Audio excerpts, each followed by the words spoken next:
of this committee are in full support of the men and women who every day work to keep our nation safe at the FBI and the Department of Justice, and we condemn any actions of violence against any law enforcement personnel.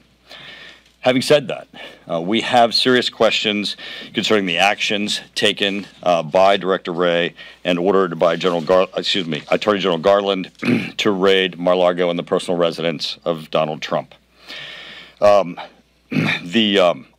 of them are subject to oversight by Congress, and it is our job to ensure that they are not abusing their discretion or politicizing the powers that we have given them. Earlier this week, we requested that they disclose to our committee the national security basis upon which that they have ordered this raid. Because many other options were available to them, we're very concerned of the method that was used in raiding Mar-a-Lago and the 9 hours that transpired while they were in the former president's home. Now, we are glad that Attorney General Garland has begun the process of releasing some of the information to the American public, and the American public deserve answers, and certainly our responsibility as Congress is to make certain that we provide appropriate oversight. They will be releasing apparently the warrant and the inventory, but it will still leave many unanswered questions. That's why our request remains that the Director of the FBI and the Attorney General disclose to this committee the imminent national security threat upon which they based their decision to order a raid upon the President's home, again underscoring that there were many other options available to them. We believe that after the release today that these questions will still remain unanswered. We are requesting that the chairman of the committee support our request for the disclosure of this information to our committee, and we are requesting that it be backed up, if they do not comply with our request, by a subpoena from our committee.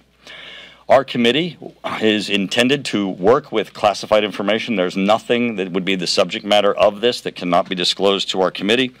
And we also are the committee that deals with the issue of national security threats, and we want to know what was this imminent national security threat upon which this was based.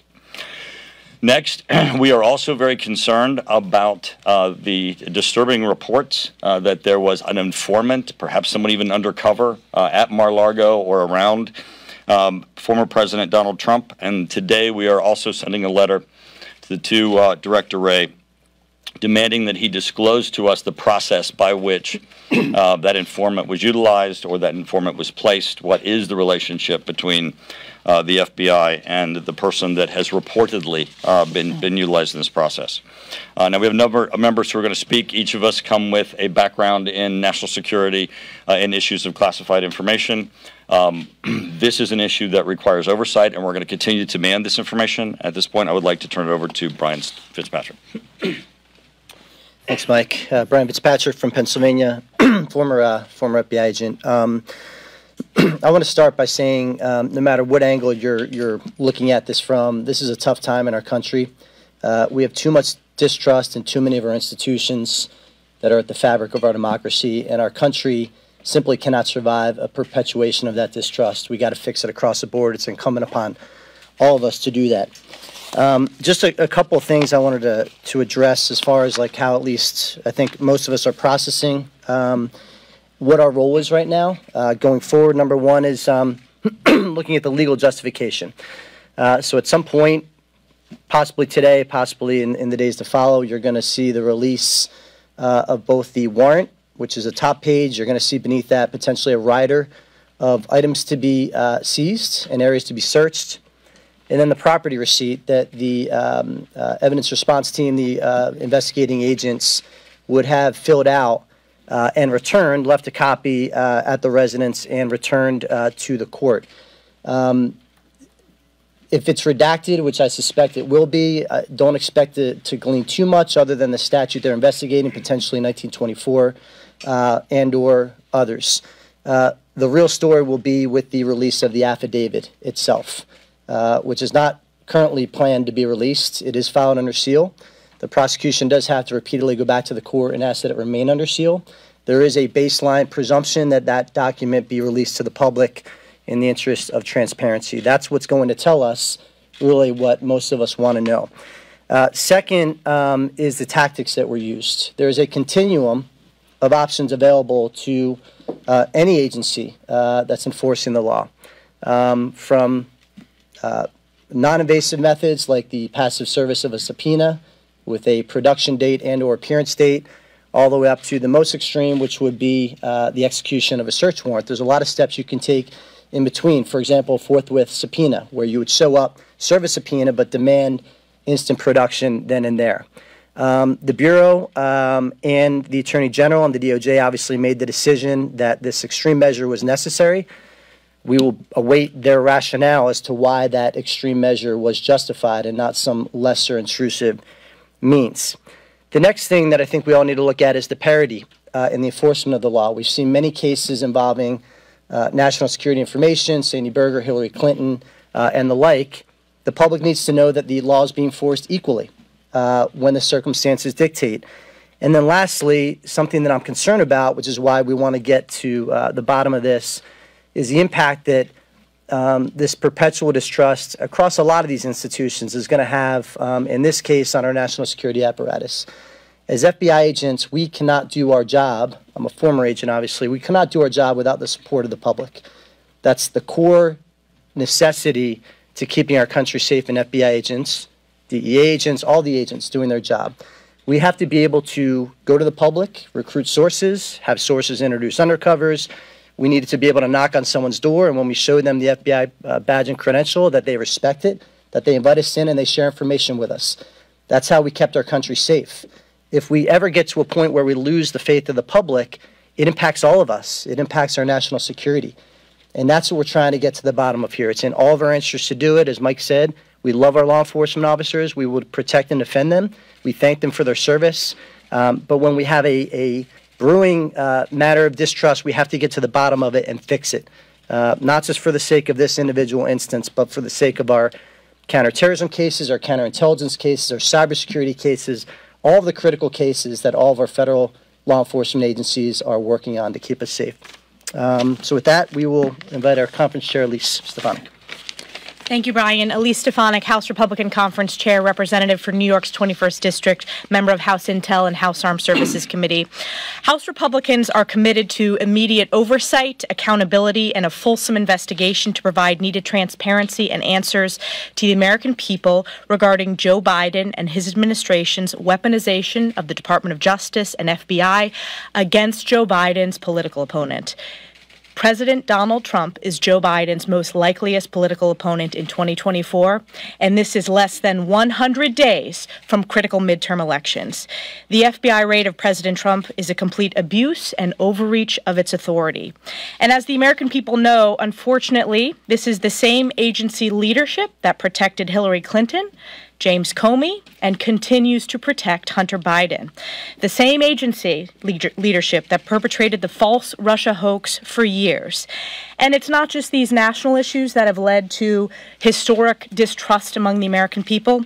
It's local issues as well. Like in my district, the FBI's leadership overreach and politicization continues to occur. The FBI continues to stonewall a critical investigation. They're stonewalling providing information and transparency into their role in the deadliest car crash in recent years where they mishandled a longtime FBI informant. And while some of you national reporters may not know this issue, for reporters in the media in my district, this is one of the most important FBI issues that we're facing in upstate New York. But the American people are smart, and they have had enough. It is unfortunately why there is a fundamental lack of trust in these agencies, and the American people deserve answers. A House Republican majority will leave no stone unturned when it comes to transparency and accountability into the brazen politicization of Joe Biden's DOJ and FBI targeting their political opponents. And with that, I yield to my colleague, Brad Wenstrup from Ohio. Thank you, Elise. First, being from the Cincinnati area, I want to just take a moment to condemn the attack on the FBI headquarters that we saw yesterday. I can tell you as a group and personally, we condemn all types of violence, whether it's something like this, violence that occurred in our cities a couple summers ago, violence at the Capitol, and violence at the baseball field 5 years ago. I will be putting a call into my friends at the FBI headquarters in Cincinnati and check in on them. We support them. We all know that we have thousands of dedicated patriots working within our agency to try and do the right thing. I'm a physician, Iraq veteran. I grew up watching a TV show on Sunday nights called FBI. I love the FBI. I had such respect for the FBI. But we have concerns today. We have concerns today primarily in the leadership. I'd like to say that those concerns are not the feelings of every American or the majority of Americans, but it is. It is, and I'm hearing it from both sides of the aisle.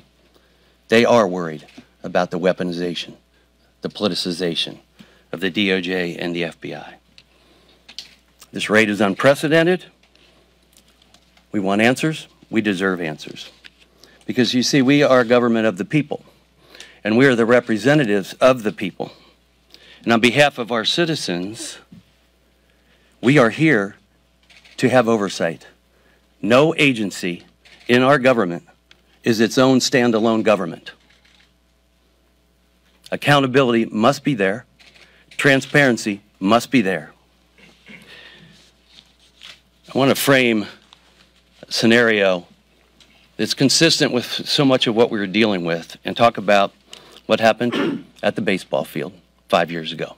June 14, 2017, a heavily armed assassin, clearly by his social media and other things he wrote, was motivated politically. He hated Donald Trump. He wanted to kill Republicans. He had names of Republicans in his pocket. He was outside that baseball field for 2 months watching us. Before he launched his attack, he asked 2 members of Congress that were leaving early whether this was Republicans or Democrats. Most people don't know 136 rounds were fired that day. Steve Scalise took a bullet for all of us. If he wasn't there, Capitol Police would not have been there to defend us that day. The Capitol Police were in unmarked vehicles and undercover clothing. 5 people were hit, including both Capitol Police. And it's really by the grace of God that we survived. But without them being there, you have in a situation where this man singularly could have killed 20 to 30 members of Congress and staff, changing the balance of power in the United States House of Representatives. Folks, that's an insurrection. And it was a clear assassination attempt. He came heavily armed. And I know, because I was there, and so was Mr. Kelly, who you'll hear from as well. He had his hit list. He knew what he was doing. Despite all these facts, on November 16, 2017, FBI personnel came to those of us that were there and told us, we just surmise that this guy wanted to commit suicide by cop. If your jaw doesn't drop with that assessment from the FBI, it should. And as we said that day, you want suicide by cop? Pull a gun on a cop. It takes 1 bullet. It's over. 136 rounds were fired. So I tell you all that because I think it's important that you also know the scenario and also know that the FBI did not call any of the Republican members, those of us that the man tried to assassinate, in making its determination. Not one of us were questioned by the FBI, the leading investigative body in the United States of America. So you want to know why American people don't trust our institutions? It's things like this, because the decision they made defies logic. Fortunately, this committee finally had a chance to address Christopher Wray, who, by the way, was not the director of the FBI at that time, on June 14, 2017. It was Andrew McCabe. You all know who Andrew McCabe is. You know his association with the Russian collusion hoax. We finally had Christopher Wray, after 4 years, painted the scenario and asked him how the FBI could come to that conclusion. To his credit, he reviewed the case and changed that narrative to domestic violent extremism. But it doesn't end there. So, and I do want to share too that, you know, you had all these other agencies, Alexandria Police, etc. They were very clear on what this man did. None of them considered it suicide by cop. Not one agency, just the FBI from the top. We're in a situation now where we in this committee, where we have oversight, we are the entity, and as taxpayers, you all are the ones that fund this agency. We're the ones who created this agency. We have a responsibility to have oversight over this agency. And so, in review, we have said, we want to have some lessons learned here. How did you get it so wrong? Why did you get it so wrong? Did it come from the acting director? So we want to know how, why, and by whom these mistakes were made. We need access to the case file to answer these questions. And the FBI has been unwilling to share this file with us, which we have every right to see. These agencies serve us. They serve us, the people, not just us here, but all of those that we represent across this country. It's not the other way around. And we cannot be denied oversight by the very agencies that we created, that we fund, and that we want to trust. We want the American people to trust our agencies. So we're here to provide oversight and accountability. We need the FBI. This country needs an FBI. It's part of truth, justice, and the American way, but not when it's in the cover of darkness, and not when we don't sense honesty and transparency. We created the FBI for a reason. We want them to do their job for the reason that it was created and to work with us.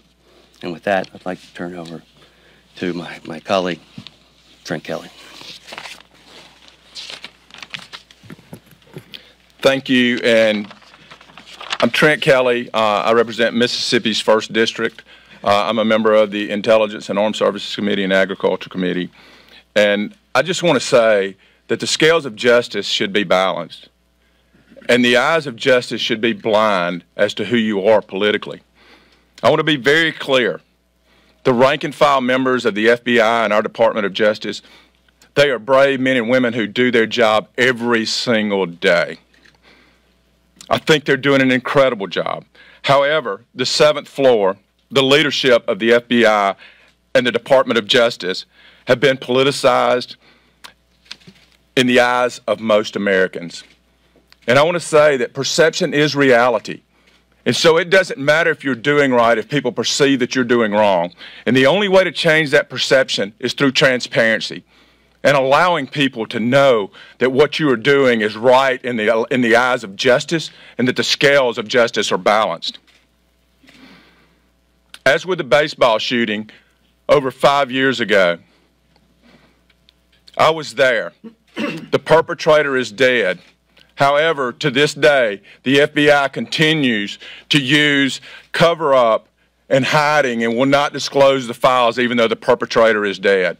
We have yet many, many requests. As a victim and as a member of the Intelligence Committee who oversees that, we have the right to see that investigation, but we have been denied that request after request after request. And I don't need to know what happened that day. I was there. I want to know who came to the decisions, who signed off on all these things. But there is no transparency at the 7th floor of the FBI. There is no transparency at the high levels of the Department of Justice. The 7th floor has refused to be transparent with the victims and the public, even after 5 years. I want to know what the underlying facts of this warrant are. The public trust will continue to be eroded for federal law enforcement until they are transparent at the highest levels of the FBI. I think as a whole, the American public trusts our everyday rank and file FBI members and our everyday Department of Justice. I'm a former prosecutor, or former district attorney. I work with federal law enforcement officials day in and day out. I trusted the men and women that I work with on a daily basis. I do not trust the level of leadership that have politicized these great organizations of American justice. I call for a full and complete transparency in this matter from the 7th floor and the highest levels of the Department of Justice. The American public demands transparency and accountability. No one is above the law. I heard that yesterday. No one is above the law, and that includes the Attorney General and the 7th floor of the FBI. Thank you, and I will be followed by Mark Wayne Mullen from Oklahoma. Thank you, guys. As stated, I'm Mark Wayne Mullen from Oklahoma, and I want to focus in on remarks that Attorney General Garland said yesterday, trying to convince the American people that we should trust him, which he did brag about his guys out in the field, and I believe we should brag about the guys in the field. But when you start talking about his level, you start talking about Director Wray's level, where has the trust came from? What has caused him to think that the American people should trust him? Is it the way that they handled Hillary Clinton's case with their emails? Is it the Russia collusion that the FBI handed the American people? Is it the way that they have targeted Trump, President Trump, from day one?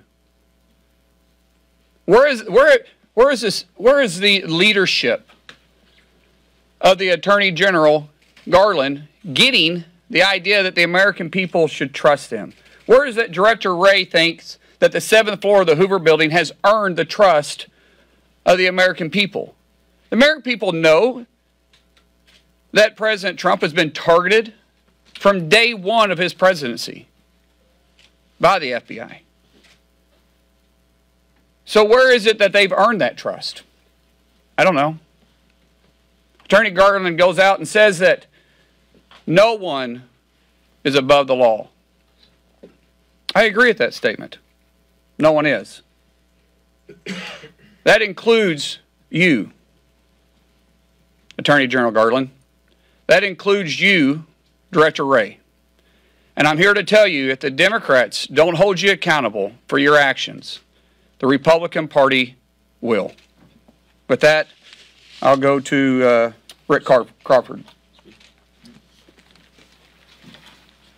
Rick Crawford, represent 1st District of Arkansas, former military bomb tech, serve on the Intelligence Committee.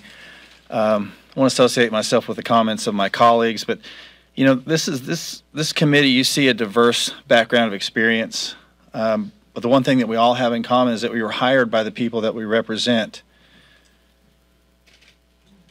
to provide oversight and transparency for the agencies of the federal government. As was indicated earlier, this is a government of the people, by the people, and for the people. These individuals, whatever agency they work in, they work for the people that hired us. It's our job to oversee these agencies. And when we make requests repeatedly of agencies to bring forth documents that we're entitled to see on behalf of the people that hired us to be here, it's a slap in the face to the American people. This is why you see the erosion of trust. And to the point that they've made, look, we all have occasion to interact with FBI field offices, whether that be in Little Rock, Arkansas, Jackson, Mississippi, Salt Lake City, Utah, Tulsa, Oklahoma. It doesn't matter. We all interact with these federal agencies, and we have, some more than others, have interacted with the FBI. And to those individuals who work in those field offices, you know, God bless you. Every day you're involved in exercising on behalf of the American people that degree of fidelity, bravery, and integrity that you swore to. The problem is not with you. The problem is with, as was indicated here, the 7th floor of the Hoover Building. Your leadership is failing you, and it's failing the American people. And it's brought us to this point now where we see our phones have been blown up by our constituents, likening what we're seeing today to what is seen in third world countries. And this is not something we can allow to stand. I'm pleased to introduce my colleague from Utah, Chris Stewart. Chris Stewart from Utah. Much that is necessary to be said is already said here, so I'm going to be very brief and just a couple personal observations. As a former Air Force pilot, I've spent a lot of time around the world. I believe the United States has a truly unique, a truly extraordinary responsibility to the rest of the world. Whether we like it or not, they look to us as an example of how they want to be able to live their lives. And part of that, I believe a big part of that, is this idea that people in the United States are treated equally. The people around the world want to live under an American FBI and their leadership, not an American KGB, or some of the nefarious innuendos that would come with living under an organization or a government that treats people differently. But the perception is now that that happens, that the Department of Justice and the FBI has chosen a team, and that they're working for that team now against the interest of other Americans. And Christopher Wray, I would say to you personally, you are in the middle of a crisis of leadership. You have to assure the American people that you are working for all of us, not for just some of us. You took an extraordinary step yesterday, something that, to my knowledge, has never happened in our history. If that was essential, then you have to tell the American people, and you have to tell them now. You can't hide behind the explanation of it's an ongoing investigation. If you did what you did this week and there was a necessity for it, then tell the American people why. They deserve to know. And until you do that, then you have to recognize that this crisis of faith is going to continue under your leadership and under the leadership of our Attorney General. That's why we're here. We just want the American people to know. Tell us why you did this. And with that, I'll yield back to our ranking member. Thank you, Chris. Yes. Does anybody among the committee Republicans have a concern with unsecured classified information potentially being in a storage area in Florida? Anybody have a concern with that? Certainly. The issue of the handling of classified information is an issue that, of course, our committee deals with and that we're very concerned with. However, the issue of classified information and the tactics that are used in this instance are the ones that we're very concerned about. There were a number of options that were available to the Attorney General and the Director of the FBI besides raiding Mar-a-Lago, the former president's home, and spending 9 hours there, including going to court and requesting that the original subpoena be enforced. There were a number of court actions and steps that could have been done that would not have resulted in agents being in Mar-a-Lago for 9 hours. Now, the one thing that we all know is Donald Trump has more classified information in his head than he does in his desk. But yet they claim that there was an immediate need to enter his residence, and our committee deals with intelligence and national security issues, so we are demanding disclosure to this committee what was the national security basis that was an apparent immediate threat requiring this action opposed to all the other actions that they could have taken. Yes. If there were nuclear documents in that, is that justified, the FBI going to get it?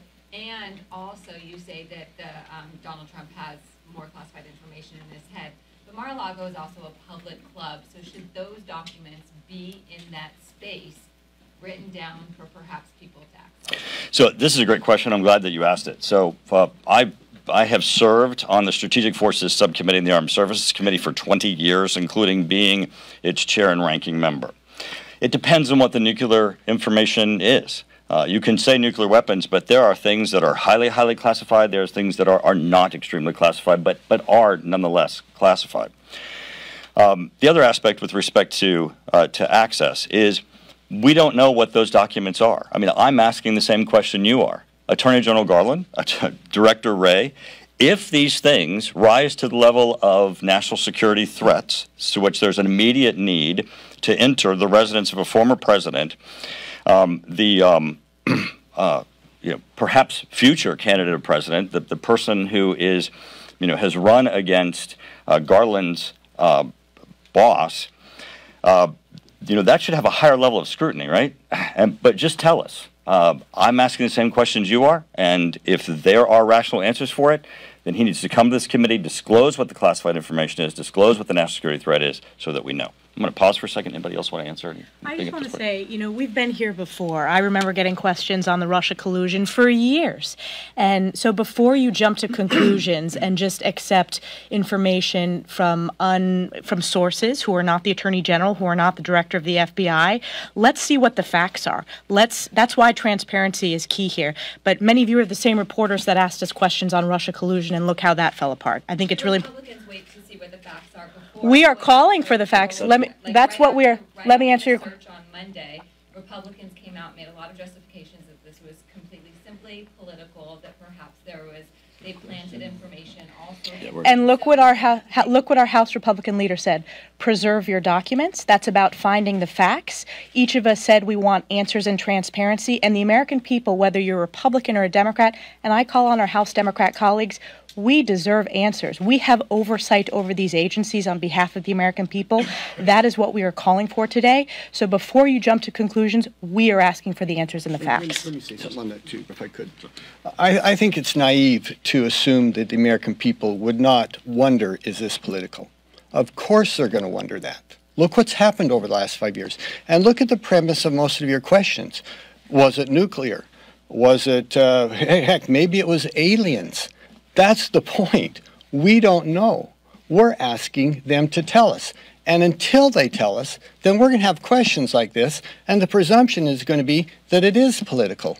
There's a way to depoliticize this. Give us the information. And when you ask the question, you're asking the question based on things that you have seen reported. And let's go back to the Russian collusion narrative and how that was carried out. Fusion GPS, etc.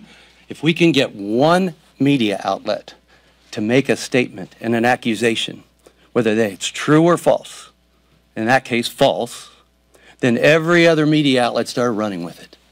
Maybe not every other, but started running with it. It's been reported. It's been reported. That's what America sees, and that's the problem. And that's why we are standing here today, not accusing anyone of anything, but wanting answers.